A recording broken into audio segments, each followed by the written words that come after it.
Yes. So I guess crashing onwards, next film on the chopping block is The Kid Who Would Be King. Yes. From Joe Cornballs Cornish. A modern take on a medieval novel based on a Dark Ages legend set in contemporary London and with, though probably coincidentally, more than a hint of post-EU referendum political allegory. Sounds like a hard sell. Which indeed The Kid Who Would Be King was, failing to recoup its budget at a box office that had already seen another 2 medieval films, including one based on the same character, flop in the preceding 2 years. A pity, since there are certainly things to like about Joe Cornish's The Kid Who Would Be King. Now, we all know that strange women lying in ponds distributing swords is no basis for a system of government. Supreme executive power derives from a mandate from the masses, not from some farcical aquatic ceremony. You can't expect to wield supreme executive power just because some watery tart threw a sword at you. Nor just because you happen to pull a bit of steel from a lump of rock. Though either of these has the potential to be a considerably more capable leader than those that we conspicuously lack at this present time. Little cutting political commentary for you there, listeners. Also sadly true, so we can all have a wee communal cry later on. Perhaps it's fortunate then that the power bestowed upon 12-year-old Alex Elliott, Louis Ashbourne Circus, after he stumbles upon Excalibur on a demolition site while fleeing from bullies, is done so more or less in secret, and doesn't result in some horrendously bloody and definitely legally iffy coup d'etat. Shortly after finding the sword, a strange young fellow, sometimes Angus Imrie, sometimes Patrick Stewart, sometimes an owl, appears at Stonehenge seeking the new king. This fella, going by the really cunning pseudonym of Merton, attempts to go undercover at Alex's school to prepare him for his role, though his plans are rather upended by his miscalculation, and he now has 4 days, not 4 years, in which to help Alex save the world. Alex himself, though, isn't buying this at first, but when he is attacked by a demon knight, one of the Mortes Miles, undead warriors who serve King Arthur's half-sister Morgana, who wishes to take the sword and rule the world, he reconsiders his purchase. As King Arthur turned his enemies into allies, so Alex recruits his nemesis, school bullies Lance, Tom Taylor, and Kay, Rihanna Doris, and they, along with Alex's best friend Bedders, Dean Chamu, set off to Tintagel Island in Cornwall to find the entrance to the underworld, and also Alex's absent father. Cornish's script can be a bit heavy-handed with the messaging at times, but it's at least resolutely upbeat and earnest, much like its cast, and it's difficult not to like Circus and Chamu. I think Angus Imrie's trying very hard to be quirky performance could be a bit Marmite, but I rather liked it, save for his magical hand-waving, and Patrick Stewart is, as you would expect, great. Least well served is Rebecca Ferguson, who spends most of her time covered in twigs as Morgana, though at least her dragon harpy manifestation is a bit creepy looking, even if it perhaps has more of the video game cutscene than a feature film about it quality-wise. The real problem with The Kid Who Would Be King lies in the fact that the Arthurian legend never ties into the modern setting very well, with the film far too often falling back on Alex reading bits from a book and explaining to his colleagues what's happening.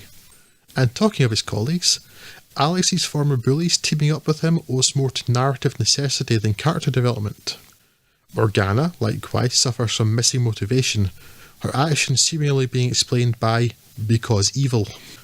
The kid too is very child-centric, with the adults, Sir Pat Stew aside, largely relegated to the periphery, as they ought to be, but even for children I think it's a little low in content for a 2-hour film, though to be fair it doesn't drag as much as it might. I really struggle to categorise this as much better than alright, much as I may want to. However, it is a charming, cynicism-free, at least if you set aside the potential Brexit subtext, and often funny adventure yarn that many children and some adults will enjoy. Yeah, I liked this quite a lot, probably a little bit more than you from what's saying. I thought it was quite a funny script. I enjoyed quite a lot of that. There's lots of little Cornish moments in there that I found quite amusing. I do wonder if it's a sort of film that accidentally got a huge budget assigned to it, because I think when this one must have been in production, it would have been at the same time as they were kicking off the King Arthur film and the Yeah, and that Robin Hood Yeah, one those as well. are the two So films I mentioned at the start. It's got Yeah. the two medieval films that had flopped in the last 2 years. I get the suspicion that when this was greenlit and in production, they're thinking, oh, well, this will be the next big thing, better give this some money behind it. And then when it's come out, it seems to have just kind of snuck out in cinemas. It didn't really get a hell of a lot of a push behind it, certainly not for something you'd expect for a cinema that's already put, 150 million or something daft like that against it. Just put it out there and more or less let it fend for itself, and it's no particular surprise that it died. Suspect that's possibly what they were expecting. They'd already written this one off before it even got there, which I think's maybe a trifle unfair. It deserves better than that. It might have been served better without that budget, though. Actually, there's a lot of CG work in there. It's perfectly fine, but it's a lot of that bit seemed to be filler. There's lots of just running away from things that are the big skeleton warrior things. It's like fine, but it's just a lot of it just seemed to be kind of filler material, which dragged it out a bit. Whereas if you'd saved all that for like the last battle at the end, that would have been fine, I think. And yeah, I mean, there are moments that are kind of interesting. When they're training with fighting against the trees, that I thought was quite inventive. I thought that was quite interesting. And whereas once you've seen one skeletal horse warrior man, you've seen them all. You don't need to see it another.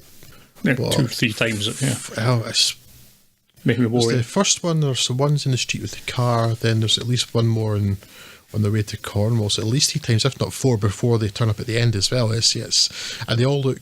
They're just identical. They are identical things. There's lots of them. It's a bit. Yeah, filler's a good word, Scott. I'm not quite sure what Cornish was doing there. There was no need to have that. I got it the first time. Yeah. It's almost the case of the script expanding to meet the budget rather than being just what it defends. If this had the same sort of budget as Attack the Block did, I think it might have been a bit more inventive about it, and possibly would have been better, because the way this is written, it's very British. I can't imagine any version of this script anyone ever picking up and going, oh yes, this is obviously a bit international bestseller. You know what I mean? It's a bit too parochial. Like the way half of the final battle occurs in a school gym that's exactly like our gym when we were growing up, because we're about the same age as Joe Cornish. I don't know if school gyms still look like that, but apparently they do. In many ways, I think perhaps the film was ruined by being given too much money rather than too little. If you chopped about half an hour out of this and got rid of some of the dollar action or repeated action sequences, I think this could have been really quite special. As it is, I still liked it a fair amount, and would probably recommend it. It's stood up as well as any of the recent kids' films that we've been speaking about, I guess. Certainly much better than the average of those was, so I would recommend it.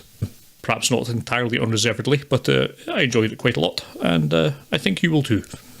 Not you, obviously. I know what you think about it, but the more general listener, you. Listen, just to one of them, is that how bad we've gotten? Pretty much, yes. Seems about right. Fair.